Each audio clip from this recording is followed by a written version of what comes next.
Layout में। आज मैं पढ़ा रहा हूँ फार्मूला। आपको पता है एक्सेल में एक होता है फंक्शन, एक होता है फार्मूला। फंक्शन किसे कहते हैं?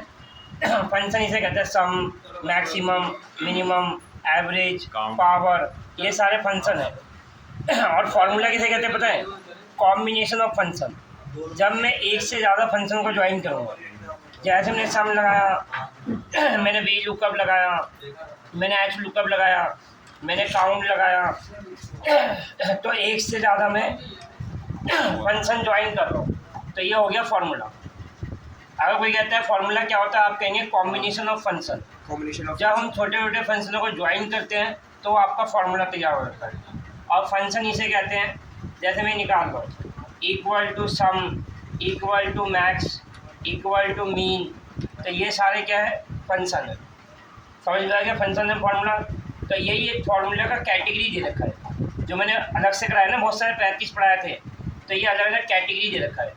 अगर सोचो यहाँ से मुझे सम निकालना है तो मैं इस पर क्लिक करूँगा, ये यहाँ जाके ऑल कर दूँगा, ऑल। अब क्या निकालना है? जैसे सम निकालना है, सम लिखा, अब इसे ओके किया और यहाँ से यहाँ से सिलेक्ट किया और एंटर मारूंगा, जब सब निकल गया। तो ये अलग से कैटेगरी दे रखी है फंक्शन के। देखो यहाँ दिख रहा है आपको, यहाँ ऑल कर देखो, ये अलग से है। फाइनेंशियल फार्मूला अलग है, फिर फाइनेंशियल के बाद देखो डेट के फंक्शन अलग हैं, सारे अलग अलग कैटेगरी दे रखी है। अगर जैसे आज का डेट एंड टाइम चाहिए तो मैंने यहाँ ऑल कर दिया, यहाँ लिख देंगे नाउ, देखो अपने आप आ जाएगा। यहाँ लिखेंगे NOW, अब इसे ओके करेंगे, अब ऐसे ओके किया और ओके करेंगे, देखो डेट एंड टाइम आ गया। आगे समझ में? तो ये यहाँ से यहाँ तक सारे फंक्शन है जो मैं पढ़ा चुका हूँ। देखो सारा वही है, एवरेज, मैक्सिमम, पावर, काउंट। बस क्लिक कर्सर रखो और इसमें जाके काउंट में क्लिक करो, देखो काउंट हो गया। एवरेज निकालना, कर्सर रखो, इसमें जाओ, एवरेज में क्लिक करो, एवरेज हो गया। माने यहाँ से यहाँ कैटेगरी दे रखे अलग अलग फंक्शन के, एग्जैक्ट, डॉलर, लोअर, अपर, प्रॉपर, सारा दे रखा है इसमें। ये यहाँ से यहाँ तक मैंने पढ़ा रखा है, पूरा वही कैटेगरी अलग है। अब आ जाओ, ये नेम मैनेजर क्यों करते हैं? नेम मैनेजर का यूज इसलिए होता है, जैसे मुझे भी कहते हैं इस पूरे टेबल का सम निकालना है, तो आप यही करोगे, इक्वल टू सम पे ब्रैकेट लगाओगे और ये पूरा टेबल आपको सिलेक्ट करना पड़ेगा ऐसे, फिर एंटर मारोगे तब जाके आउटपुट आएगा। लेकिन पूरा टेबल मुझे सेलेक्ट करना पड़ रहा है, मैं चाहता हूँ पूरा टेबल सेलेक्ट ना करना पड़े और इसको एक पर्टिकुलर पूरी टेबल को एक नाम देना है। तो आप यहाँ कर्सर रखो, कंट्रोल A करो, हो गया सिलेक्ट। अब इसमें जाना नेम मैनेजर, अब यहाँ जाना न्यू में, न्यू में जाके इस पूरे टेबल को नाम दे दिया मैंने मार्कशीट, ऐसे नाम दे दिया। अब इससे फ़ायदा क्या होगा? देखो अगर मुझे पूरे टेबल का सम निकालना है तो मैं लिखूँगा इक्वल टू सम, क्या नाम दिया था पूरे टेबल को मैंने? मार्कशीट। मार्कशीट देंगे, देखो आ गया। अगर सर मैं वी लुकअप भी लगा रहा हूँ तो मैंने सेलेक्ट किया, मैंने इसे कॉपी किया, यहाँ जाके मैंने पेस्ट मारा, मैं चाहता हूँ नाम लिखो उसका डाटा आ जाए। देखो यहाँ लिखेंगे equal to V lookup, lookup value ये। अब टेबल एरे में मुझे पूरे टेबल सेलेक्ट नहीं करना पड़ेगा, क्या नाम दिया था? मार्कशीट। तो ईजी हो गया ना, कि टेबल अगर बड़ा होगा तो हम उसको नाम दे सकते हैं। फिर कोमा 2, फिर कोमा 0, 0 मैंने ट्रू एंड फॉल्स, देखो आउटपुट आ गया। सही है भैया। मैंने कई तरीके होते हैं, यहाँ के समझ में, यहाँ से भी नाम दे सकते हो और आप यहाँ से भी दे सकते हो। कंट्रोल A करना, यहाँ क्लिक करना, यहाँ से भी नाम दे सकते हो। मैंने नाम दे दिया मार्क, वहाँ जाने की जरूरत नहीं, सेलेक्ट करके एंटर मार तो हो गया। लेकिन एक नाम से 2 बार नहीं होगा। देखो मैं यहाँ लिखा सम, एस सम लिख के क्या नाम दिया था? मार्क। देखो आगे कि नहीं आ गया? आया समझ में? क्लियर है? इससे पूरे टेबल को नाम देते हैं, इससे पर्टिकुलर कॉलम को। जैसे मैंने मैथ वाले कॉलम को सिलेक्ट किया, डिफाइन नेम में गया और इसको नाम दे दिया मैथ। फिर मैंने इसको सिलेक्ट किया, डिफाइन नेम में गया, इसको नाम दे दिया साइंस। अब इससे क्या होगा? मैं सम निकाल रहा हूँ, सम लिख के क्या नाम दिया था? मैथ, MATH, देखो आ गया। अगर साइंस का निकालना है, मैक्सिमम निकालना है साइंस में, तो मैक्स लिखा, क्या लिखा था? साइंस। अब एंटर मारूंगा इसे मैक्सिमम निकालने में। माने इससे पूरे टेबल को नाम देते हैं, इससे पर्टिकुलर कॉलम को नाम देते हैं। अभी लिखा है यूज इन फार्मूला, अभी हमने जो जो डिफाइन कर रखा है, मुझे नहीं पता क्या डिफाइन कर रखा है। आप इसमें जाना, जो भी डिफाइन कर रखा है यहाँ आ रहा है, आप पेज नेम में जाना और पेज लिस्ट कर देना। तो ये आपको पूरा एक्सप्लेन कर रहा है कि आपने मार्क नाम से डिफाइन कर रखा है शीट फर्स्ट को, कहाँ से, A1 से G11। आपने मार्कशीट नाम से डिफाइन कर रखा शीट फर्स्ट को A1 से G11। आपने मैथ नाम से डिफाइन कर रखा शीट फर्स्ट को C1 से C11। आपने साइंस नाम से डिफाइन कर रखा शीट फर्स्ट को कहाँ से E1 से E11। मैंने पूरा एक्सप्लेन कर रहा है कि आपने कहाँ से कहाँ डिफाइन कर रखा है और किस नाम से डिफाइन कर रखा है। फिर आ जाओ इसके अंदर क्रिएट फ्रॉम सिलेक्शन। अभी जो हम डिफाइन कर रहे हैं कॉलम से कर रहे हैं। अगर मुझे कोई कहता है रो से डिफाइन करना है ऐसे, तो आप कुछ मत करना, इसमें जाना और यहाँ जाके रो पे टिक कर देना और इसे ओके करना। इससे क्या फ़ायदा होगा, जो मैं डिफाइन कॉलम से कर रहा हूँ मैं ऐसे डिफाइन कर सकता हूँ। डिफाइन में क्या, इसको नाम दे दिया एच। अब देखो मैं सम निकाल रहा हूँ और क्या नाम दिया था एच, देखो निकल गया। हमारे हम कॉलम को भी डिफाइन कर सकते हैं और रो को भी डिफाइन कर सकते हैं। अब आ जाओ ट्रेस। इससे ये होता है मैंने यहाँ कर्सर रखा तो ये कहाँ से आया, यहाँ से देख के पता चल रहा है C2 से E2। मैं ट्रेस में क्लिक करूँगा तो ये आपको गाइड कर रहा है कि ये अमाउंट इनसे मिलकर आया, हटाना है तो रिमूव कर देना। अगर ये अमाउंट जो है कहाँ से आए, क्लिक करेंगे ट्रेस में क्लिक करेंगे तो दिखा रहा है ये अमाउंट इन सब से मिलकर आया, हटाना रिमूव। ये है डिपेंड। भाई अगर ये नहीं होगा तो ये भी नहीं होगा, इसके ऊपर डिपेंड कौन कौन है, आप इस पर क्लिक करना तो डिपेंड दिखा रहा है। ये सब डिपेंड का मतलब इसके ऊपर ये भी डिपेंड है, ये और ये और ये सारे इस पर डिपेंड है। हटाना है तो रिमूव कर देना। अब ये लिखा है शो फार्मूला। मैं कर्सर रख रहा हूँ तो आपको दिख रहा है कहाँ क्या फंक्शन लगा रखा है। मैं चाहता हूँ कर्सर रखूँ ना रखूँ, इसको दिखाता रहे, तो मैं शो फार्मूला करूँगा तो ये दिखाएगा कहाँ क्या फंक्शन लगा रखा है ऐसे। फिर दोबारा इसी पे क्लिक करूँगा तो ऐसे ही आ जाएगा। इसे कहते हैं एरर चेकिंग। एरर माने जैसे मैंने सम की स्पेलिंग गलत कर दिया, मैंने यहाँ सम की स्पेलिंग गलत किया, अब ये एरर है। अब मुझे नहीं पता एरर कहाँ है, मैं एरर चेकिंग में क्लिक करूँगा तो जहाँ एरर होगा कर्सर ऑटोमेटिकली वहाँ पहुँच जाएगा।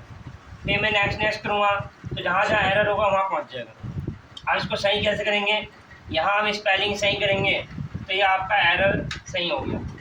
फिर एरर के बाद आपका आता है ये, इससे ये होता है जैसे समझो मैंने यहाँ फार्मूला लगाया, बताओ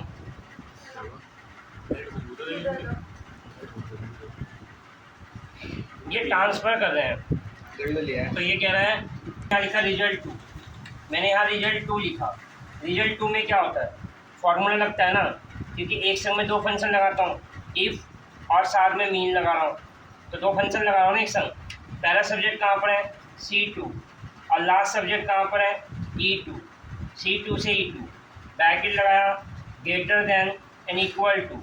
मैंने कहा सारे सब्जेक्ट में दो फंक्शन कैसे लग रहे हैं भाई, ये फॉर्मूले में ये क्या होता है, सारे सब्जेक्ट से निकलता है ना कि सारे सब्जेक्ट में मिनिमम इतने होने चाहिए तभी पास हो, नहीं तो अदरवाइज से नीचे हो तो फेल। तो दो फंक्शन जगह इफ़ और मीन, पहले ये मीन को फॉलो करेगा फिर ये इफ़ को देगा, पहले अंदर वाले फंक्शन को देता है फिर बाहर वाले को देता है।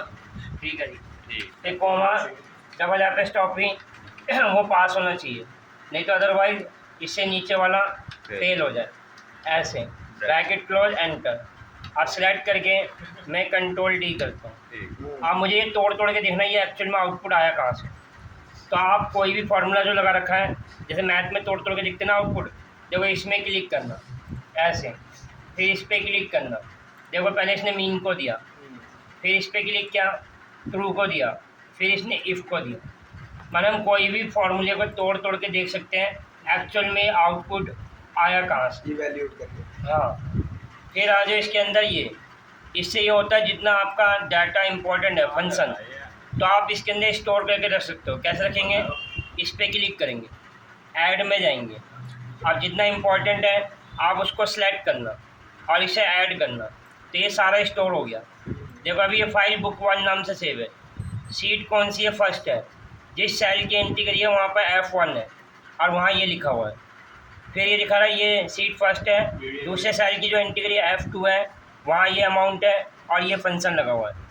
तो ये दिखा रहा है जो आपने डाटा सेलेक्ट किया है उसमें क्या फाइल किस नाम से है, सीट कौन सी है, सेल नंबर कौन सा है, वहाँ क्या फंक्शन लगा है, वैल्यू क्या है, फंक्शन क्या लगा है। और ये जो बुक 1 है इसका नाम चेंज नहीं कर सकते हैं? क्यों नहीं, सेव में जाके करेंगे ना। अच्छा, सेव करने के बाद हाँ, जो नाम नाम चेंज आएगा, होगा वो अपने आप चेंज हो हाँ जाएगा। अपने आप नाम तो भी आएगा। अच्छा ठीक है। फिर सेलेक्ट करके अगर डिलीट मारना तो यहाँ से डिलीट मार दें। जो स्टोर कर रखा है।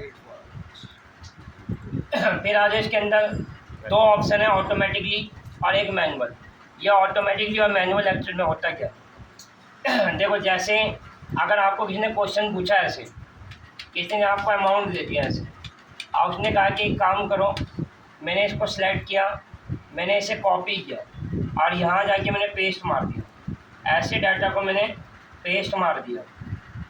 अब किसी ने मुझे बोला कि इन सब का सम निकालना है, यहाँ पे बीच में इन सब का सम निकालना है, तो आप यही तो करेंगे, इक्वल टू सम, सम लिख के आपने यहाँ से यहाँ तक सेलेक्ट किया और एंटर मारा, तो देखो आपका सम 0 आ रहा है कि नहीं आ रहा, आउटपुट 0 आ रहा है। ऐसा क्यों? जैसे मुझे वही कहते हैं इसका सम निकालना है, तो मैं सम लिख रहा हूँ, ठीक है, मैं यहाँ से यहाँ तक सेलेक्ट कर रहा हूँ, ठीक है, और जहाँ मुझे आउटपुट चाहिए मैं इसकी एंट्री भी कर दे रहा हूँ, तो आउटपुट 0 ही तो आएगा। तो इसकी एंट्री भी हो जा रही है, तो इसमें इसकी भी एंट्री हो जा रही है।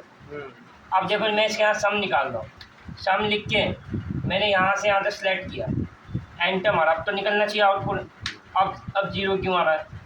इसलिए 0 आ रहा है कि बीच में फंक्शन लगा हुआ है। अब हमारे पास टाइम नहीं है कि एक एक करके देखो कहाँ फंक्शन है कहाँ नहीं, उसको आउटपुट से मतलब है। तो इस कंडीशन में अगर आपका आउटपुट 0 आ रहा है, तो आप इस कंडीशन में आप मैनुअल कर देना। मैनुअल का मतलब होता है एरर को इग्नोर कर देगा, जो एरर होगा उसे इग्नोर कर देगा, आपका आउटपुट आ जाएगा। अब देखो मैं सम लिख रहा हूँ, और सम लिख के मैंने ये पूरा सेलेक्ट किया यहाँ से यहाँ तक और एंटर मारा, तो आउटपुट आ गया कि नहीं आ गया? माने इसने क्या करा, एरर को इग्नोर कर दिया और आपको जो आउटपुट चाहिए वो मिल गया। अब देखो बीच में फंक्शन लगा हुआ है, अब देखो मैं सम कर रहा हूँ, इक्वल टू सम, और मैंने यहाँ से यहाँ तक सेलेक्ट किया और मैंने एंटर मारा, देखो आउटपुट आ गया। कि बीच में फंक्शन लगा हुआ है तब भी इसने आउटपुट दे दिया। ये इसलिए होता है काम, लेकिन हमेशा ना हम ऑटोमेटिकली में करते हैं, मैनुअल में नहीं करते।